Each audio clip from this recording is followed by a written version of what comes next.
And now to breaking news. We are learning more about the man deputies say murdered a woman outside her store near Lake Arrowhead over an alleged dispute over a pride flag.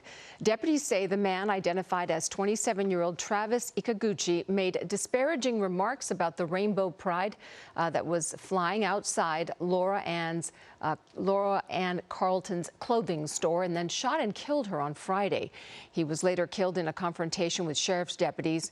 Moments ago, the sheriff revealing Ikaguchi was reported missing by his family one day before the incident. He also had made anti-LGBTQ+ posts on social media.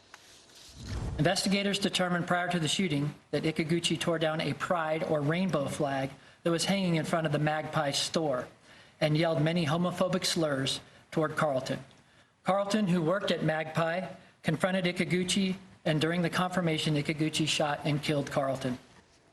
The murder is one of more than 350 anti-LGBTQ+ threats and attacks this year, according to GLAAD and the Anti-Defamation League. Eyewitness News reporter Christian Cordero spoke with Lori Carlton's friends and neighbors in Lake Arrowhead today as they try to find answers.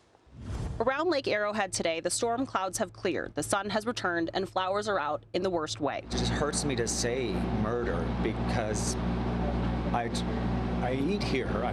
I live up the street, but it's not that I'm afraid. I don't understand why it had to happen. 66-year-old Lori Carlton owned Magpie, a small business with two storefronts, one here in Cedar Glen, another in Studio City. The San Bernardino Sheriff's Department says around 5 p.m. Friday, someone made several disparaging remarks about a rainbow flag flying outside, which led to an argument and the shots fired.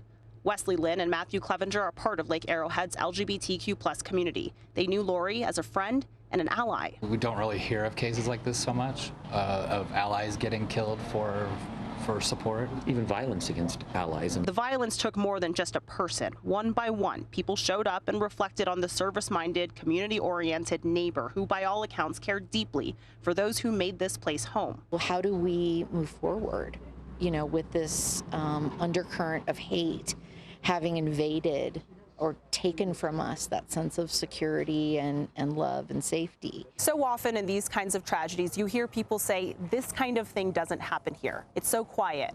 Lake Arrowhead is the poster child of that idea. It's where people live and have moved to increasingly to get away. For 4 years now, Lake Arrowhead has held LGBTQ+ pride parades. Lori captained the boat in more ways than one. The abundance of pride led to a more colorful town and a changed one. There's a lot of other people with different beliefs and values than us, but they're not hateful. In fact, we spend Easter at their home sometimes. The old and the new of Lake Arrowhead can exist in one place. Yes. I do. It's the hate and the fear that needs to go. Which means Matthew and Wesley, embedded in the community, will stay. Hello, I'm Mark Brown. Get more great ABC7 content by clicking the subscribe button for our YouTube channel and download the ABC7 Los Angeles streaming app on Fire TV, Android TV, Apple TV, and Roku to watch on your TV.